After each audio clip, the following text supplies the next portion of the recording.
लोकसभा चुनाव को लेकर कांग्रेस ने आज पार्टी मुख्यालय में कार्य समिति की बैठक की। कांग्रेस अध्यक्ष राहुल गांधी की अगुवाई में हुई बैठक में चुनावी घोषणा पत्र को लेकर चर्चा हुई। माना जा रहा है कि कार्य समिति की बैठक में पार्टी के घोषणा पत्र को अंतिम रूप दिया गया है।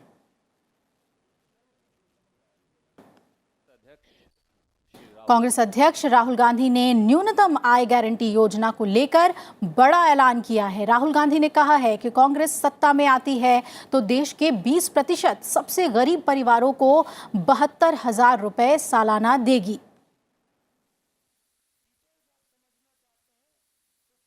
अगर आपकी आमदनी 12,000 रुपए से कम है तो हम आपकी आमदनी को 12,000 तक पहुंचा देंगे।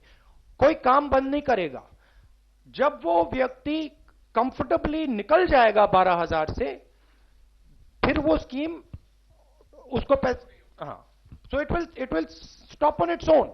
बट हमारी फिलॉसफी है कि अगर आप हिंदुस्तान में आज एक मिनिमम इनकम से कम आपकी आमदनी है तो फिर आप गरीबी से निकल ही नहीं सकते हो। तो हम आइडेंटिफाई करना चाहते हैं इस देश में सबसे गरीब लोग कौन हैं और एक बार हम उनको गरीबी से निकालना चाहते हैं, खत्म करना चाहते हैं। तो ये एक प्रकार से मनरेगा फर्स्ट फेज था ऑपरेशन का। मनरेगा में 14 करोड़ लोगों को हमने गरीबी से निकाला। वित्त मंत्री अरुण जेटली ने कांग्रेस के न्यूनतम आय गारंटी योजना के फॉर्मूले को लेकर कहा है कि कांग्रेस का इतिहास रहा है कि गरीब को नारे दो, साधन मत दो। इसका इतिहास योजनाओं के नाम पर छल कपट का रहा है। अरुण जेटली ने कहा कि कांग्रेस ने बीते 7 दशक से देश को धोखा दिया है। उनका इतिहास गरीबी को हटाने का नहीं रहा। गरीबी को हटाने के लिए कोई साधन दिए जाएं, वो भी उनका इतिहास नहीं रहा। योजनाओं के नाम पर छल कपट रहा है। तो 10 वर्ष के यूपीए के कार्यकाल में भी किस प्रकार से एक प्रकार से छल कपट, धोखा, ब्लफ होता था। लोन वेवर, जीवन में एक बार 70,000 करोड़ का। हम तो पीएम किसान में 75,000 करोड़ प्रतिवर्ष देंगे। हम तो मनरेगा में 60,000 करोड़ प्रतिवर्ष दे रहे हैं। अरुण जेटली ने कहा है कि कांग्रेस के फॉर्मूले को देखें तो नरेंद्र मोदी सरकार इससे ज्यादा आर्थिक मदद पहले ही गरीबों को दे चुकी है। तो अगर हम ये सारा का सारा, इसमें से काफी कुछ, लगभग 60-70% हम डीबीटी से दे रहे हैं, बाकी भी डीबीटी से शुरू कर दें, जो होना चाहिए मैं मानता हूं। तो इन गरीब परिवारों को जो नरेंद्र मोदी जी ने दिया है वो आज की तारीख में है 5.34 लाख करोड़, जो आज दिया जा रहा है। तो ये कौन सा 3.6 लाख करोड़ डीबीटी के माध्यम से देकर आप गरीब पे एहसान कर रहे हो? इधर बीजेपी केंद्रीय चुनाव समिति की आज दिल्ली में बैठक हो रही है। इसमें मध्य प्रदेश की बाकी बची हुई सीटों पर नाम तय होने की उम्मीद जताई जा रही है। इन सीटों में से कई सीटें हाई प्रोफाइल होने की वजह से चुनाव दिलचस्प हो गया है।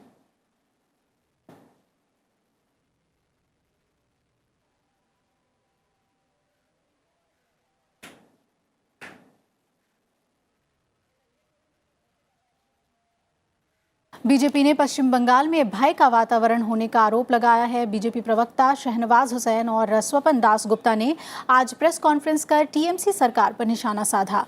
उन्होंने कहा कि राज्य की मुख्यमंत्री ममता बनर्जी जानबूझकर हर स्तर पर संवैधानिक संकट खड़ा करने की कोशिश कर रही हैं। बीजेपी ने कोलकाता पुलिस के कस्टम के काम में दखल देने को लेकर सवाल उठाया। बीजेपी ने इस मामले में चुनाव आयोग से भी शिकायत की है। बैंकॉक से वो सूटकेस लेकर उनके परिजन आ रहे थे, तब उसको जांच के लिए जब कस्टम की ने कहा तब वहां पुलिस पहुंच गई, उसको रोकने का काम किया। कस्टम अधिकारियों को कलकत्ता पुलिस ने कस्टम के क्षेत्र में इंटर करके उनको धमकाने का काम किया और बाद में उस पर कार्रवाई करने का काम किया है।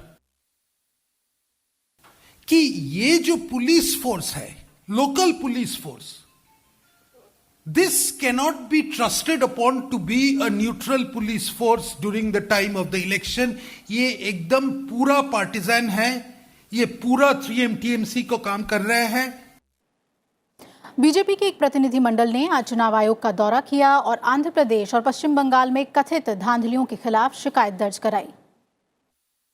हमने आंध्र प्रदेश में और वेस्ट बंगाल में वहां के चुनावों को लेकर हमने कमीशन के सामने जो चुनौतियां हैं हमने उसके बारे में कमीशन को अवगत कराया।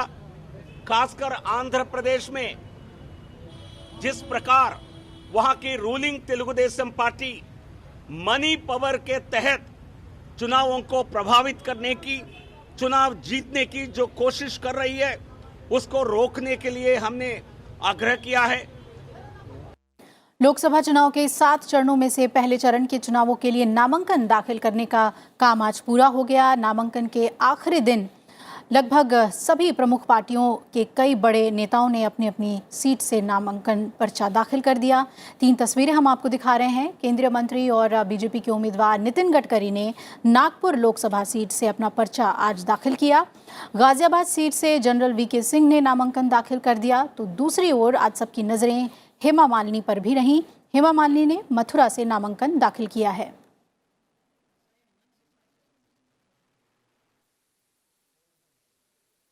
बहुत सारे पानी की हमेशा समस्या है। पानी का समस्या तो होल वर्ल्ड में है, लेकिन यहाँ पे खारा पानी इतना है तो उसको भी ठीक करने के लिए बहुत सारे ट्यूबवेल ये वो सब लगा के दिया हुआ है।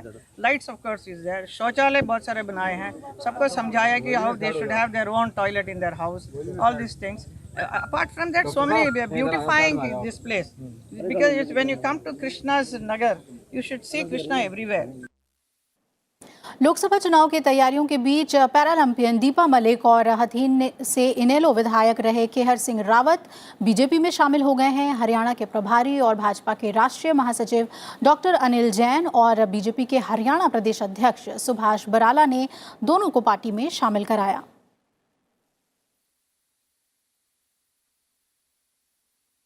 बार बार यही कह रही हूँ कि जो विचारधारा मैंने मोदी सरकार की देखी, जो आदरणीय प्रधानमंत्री जी ने महिला सशक्तिकरण में काम किया, उनका जो विचार है महिलाओं के प्रति वो दिख रहा है। इतनी जो मेन पोर्टफोलियोज हैं आप देख रहे हैं, हमारी डिफेंस मिनिस्टर हैं, फॉरेन मिनिस्टर हैं, स्मृति ईरानी जी हैं, मेनका जी हैं, बड़ी लीडिंग पोजीशन में उन्होंने महिलाओं को आगे रखा है।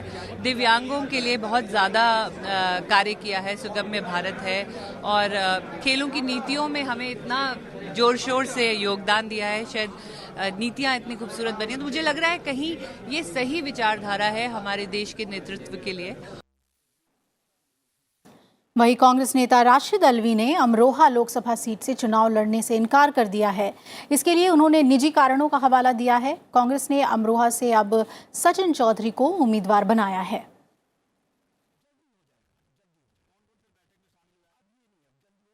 रुक करते हैं महाराष्ट्र का। संजय निरुपम को मुंबई कांग्रेस अध्यक्ष पद से हटा दिया गया है। मिलिंद देवड़ा नए मुंबई कांग्रेस अध्यक्ष होंगे। निरुपम मुंबई नॉर्थ वेस्ट से चुनाव लड़ेंगे। कांग्रेस की ओर से जारी 26 उम्मीदवारों की नई लिस्ट महाराष्ट्र और पश्चिम बंगाल के लिए जारी की गई है।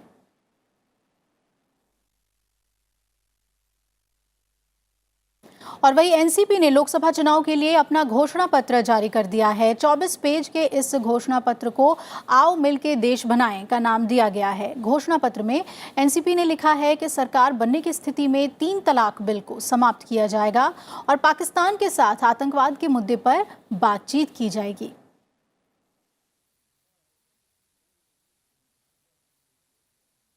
हमारी पार्टी का मुख्य संदेश इस घोषणा पत्र में है वो संविधान को बचाने का है, क्योंकि सबसे गहरा हमला 5 वर्षों में संविधान और उसके द्वारा बनाई गई तमाम संस्थाओं पर है। न्यायपालिका हो, कार्यपालिका हो, विधायिका हो, सभी पर एक तरह का हमला ये सरकार कर रही है।